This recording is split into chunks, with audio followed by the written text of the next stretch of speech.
What if I told you that having less stuff made me feel richer than having a bigger paycheck? Today, I'm going to talk about why I choose minimalism, not just for my clothes and my home, but also for my entire life, including my finances.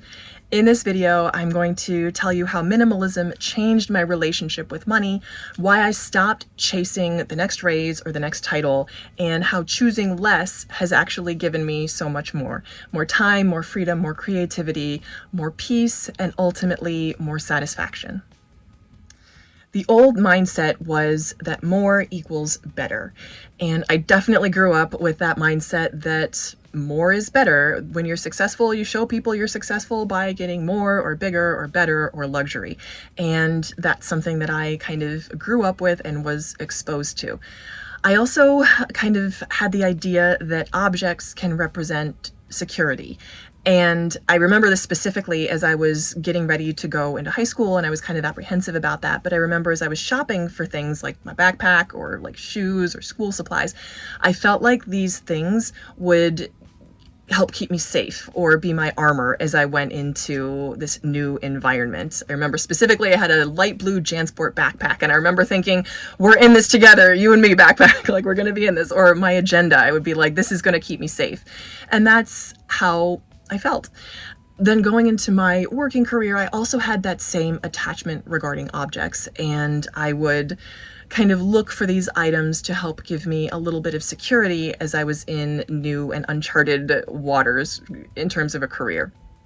So I also think that when you go through a traumatic event in your life, any type of trauma, that objects can definitely represent safety and security. And even after that traumatic event or the fallout of that traumatic event has passed, I noticed that I was also still hanging on to objects. Like, for example, my parents divorced when I was a teenager, and I still felt like hanging on to items, not even necessarily to do with what was happening in the home, that hanging on to items would help keep me safe because I didn't know what was going to happen next, and I didn't want any more change in my life than I needed. So that's why I was hanging on to these items. This is a shift. I don't even remember where I heard the term minimalism, but I know it's an idea that has always resonated with me. I can remember being in elementary school, and like a typical kid, my room was usually cluttered and there was stuff on the floor because for two reasons. Number one, I was kind of a lazy child. And number two, I didn't feel like I had a framework or routines built into my life to help keep my room neat and tidy. Like, things didn't have a place, and I had no idea how to just keep things clean. So there was always stuff on my floor. And I remember one time my mother said, if you don't clean that up, I'm going to take everything off your floor. And I, of course, listened not to her. So one day I came home from school and everything in my room was gone. There was nothing on the floor. And I remember looking around being like, it's an improvement. I actually like it with less stuff. And she was kind of shocked, like, really? I'm like, yeah, you did me a favor. Like, not in that way, but I remember thinking, oh, I like having fewer things. It actually feels good to have fewer things. So fast forward many years till when I'm an adult and I'm working, like my car was always cluttered and I still had things on the floor, and I wasn't in the habit of putting away my clothes or making sure that things were organized and everything had a place. It just wasn't part of my day-to-day life. And I remember waking up one day, it was over Labor Day weekend, and I looked around and I said, I'm done with this. I am done with this. I'm done with being messy and being disorganized, and I choose to be the kind of person who is organized. I choose that for myself. And I took that whole weekend and I went through all of my things, and I had like bags and bags to donate, and I was ready to start a new life. I remember also specifically it was Labor Day, because I put all the furniture in my bedroom and I like washed down the walls and I painted the whole room in one day. I went to Home Depot like 8 a.m. and got paint and painted the whole thing in one day. I was like, this is the kind of person that I am. I am drawing a line in the sand and I am becoming a different person. And I realized I didn't want my life to revolve around more things just to keep up. So I started decluttering. Not just my space. The space was a start, but I also decluttered my goals, my finances, my calendar. And I realized that what I didn't want was more things. What I wanted was more time and more space and more margin. And for me, I keep saying that the greatest luxury to me is empty space in my calendar, empty space in my home. And it doesn't mean that they're not good things. And minimalism to me doesn't mean having no things. It just means having fewer, better things.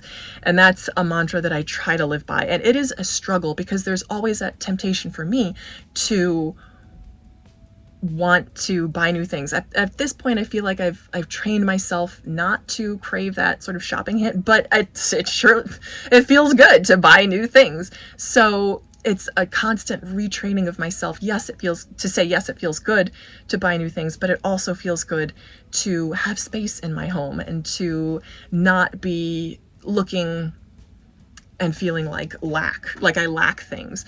The other idea is that I've started to build in is the goal of having a margin, like a healthy margin. So again, for me, rather than chasing a bigger paycheck, I aim to keep my expenses lower so I have more margin.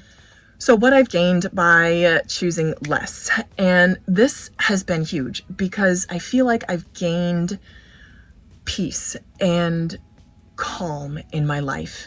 And I'd say the opposite of stress is calm. And again, less stress and more calm is the biggest thing and the biggest difference, because I'm not interviewing aggressively. I'm not aggressive in my work. I don't have a super high stakes job that requires me to be on edge and stressed during the day. I have a very low stress position for the most part, where I enjoy what I do and I feel like I'm good at what I do, but it doesn't define me, and it certainly doesn't bleed into my waking hours, because when I stop working, I stop working, and I can be calm and relaxed and peaceful. And to me, that is worth a bigger paycheck. At this point in my life, I can say that that is worth it. And what I've gained is, again, more calm and more peace.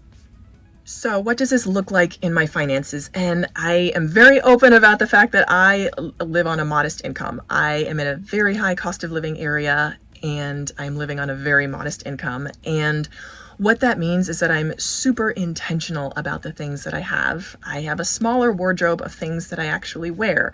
I have no patience for impulse purchases. I really think things over, sometimes too much, before I purchase them. Again, out of necessity first, but then out of choice, choosing to buy and to consume less and to really appreciate what I have. I have fewer subscriptions and recurring expenses because my husband handles that part. So that's not really fair to say that I have fewer subscriptions, but I do have lower expenses in favor of a quieter life of less.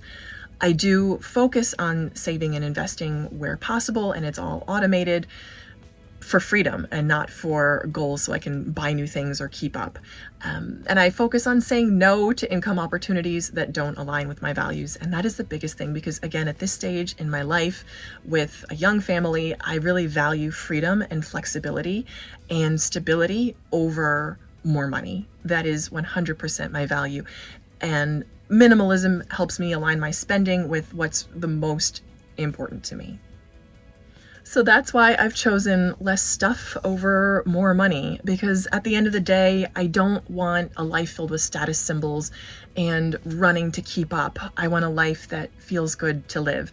And to me, right now, the two most important things are time and freedom. And I feel like I have both of those things.